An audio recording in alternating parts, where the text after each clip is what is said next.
Olá, senhores alunos, senhoras alunas, aqui é o professor Felipe Melo.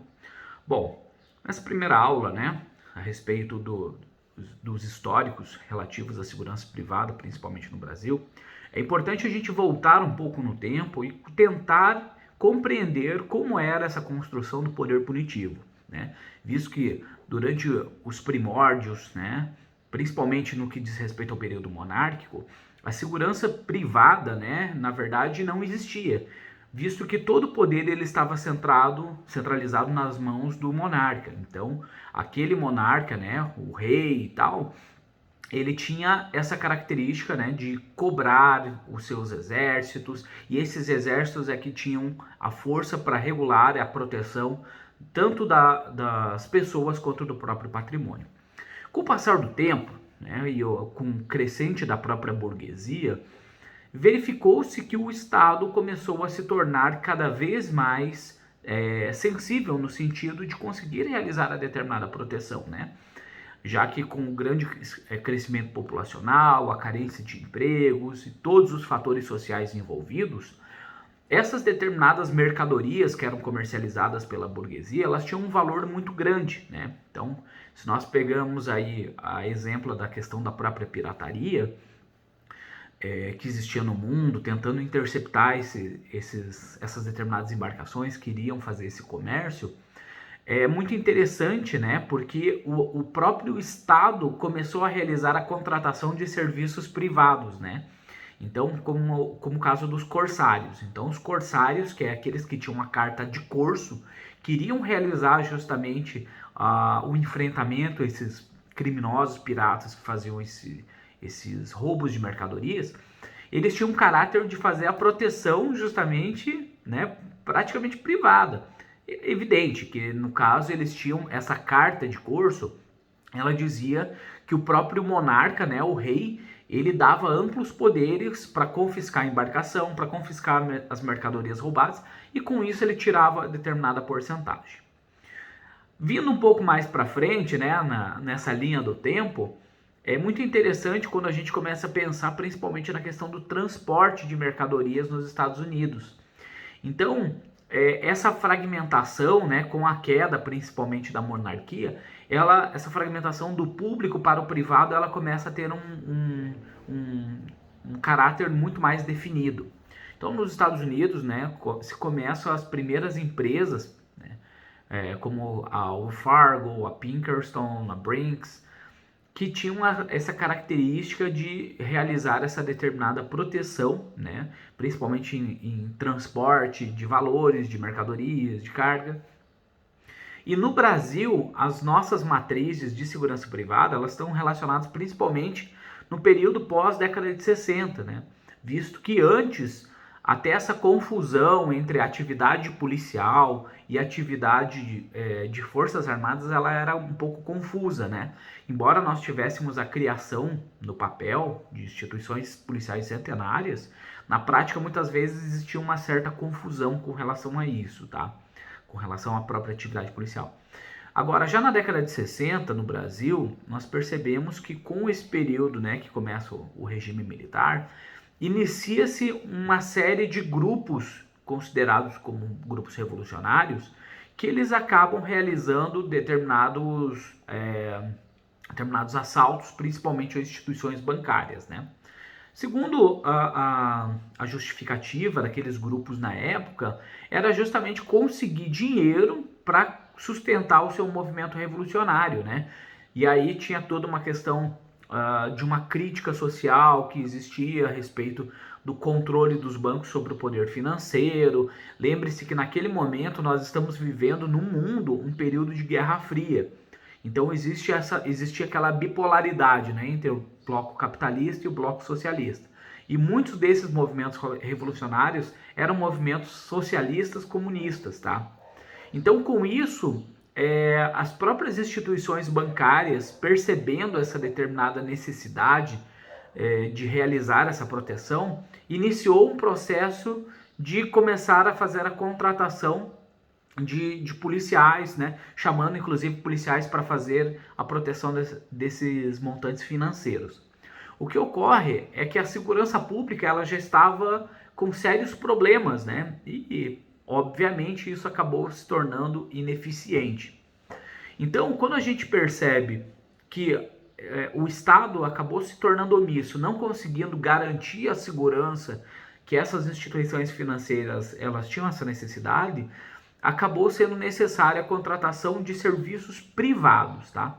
Então a gente pega ali, ó, Decreto-Lei 1064 de 69, ele já traz, inclusive, no seu artigo 1º que é vedado o funcionamento de qualquer dependência de estabelecimento de crédito onde haja recepção de depósitos, guarda de valores ou movimentação de numerário que não possua, aprovado pela Secretaria ou Chefatura de Polícia ou respectivo Estado, dispositivo de segurança contra saques, assaltos ou roubos na preceituada neste decreto-lei. E ele fala, inclusive, né, que essas instituições financeiras compreendem instituições bancárias, caixas econômicas, cooperativas de crédito, inclusive aquelas que possuem determinadas lojas.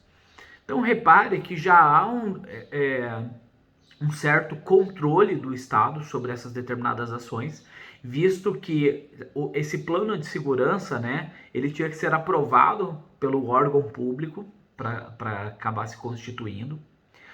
E aí ele fala no seu artigo 2º que os estabelecimentos de que trata o artigo anterior deverão adotar no prazo máximo de 1 ano, contado do início da vigência desse decreto-lei, dispositivo de segurança contra roubo e assaltos, que consistirá obrigatoriamente em vigilância ostensiva, sistema de alarme.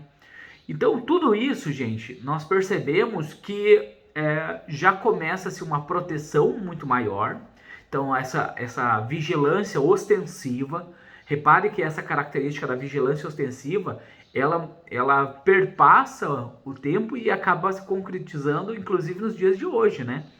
Tanto é que os nossos vigilantes, eles são identificados, eles possuem um determinado uniforme específico, né? Eles possuem características específicas. E ainda, né, é muito interessante quando a gente pensa sobre essa questão de sistemas de segurança eletrônica. Era algo, inclusive, que ainda estava no início, era algo um pouco incipiente, mas que com o tempo ela veio se adaptando, tá?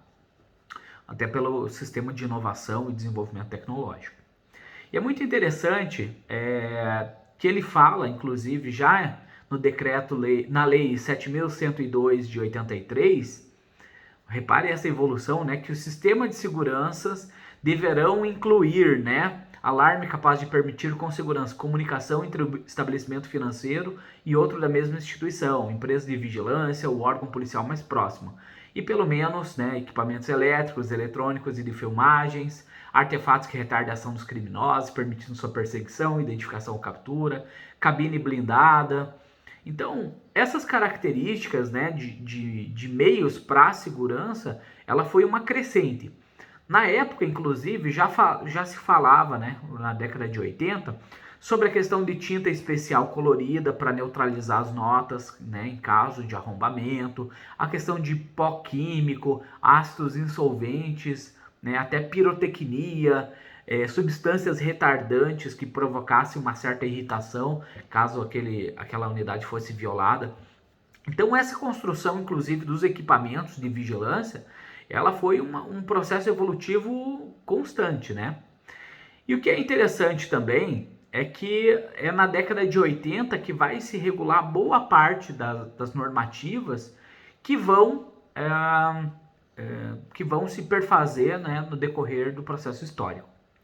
E aí é interessante quando a gente já pensa lá na portaria, né, 3233 de 2012, que em seu artigo 1º ela já trata, né, que a política de segurança privada envolve a administração pública, as classes patronal e laboral, e aí, dentre os seus princípios, né, observando a dignidade da pessoa humana, segurança dos cidadãos, prevenção de eventos danosos e diminuição de seus efeitos, aprimoramento técnico dos profissionais de segurança e o próprio estímulo, né, a própria capacitação, o desenvolvimento.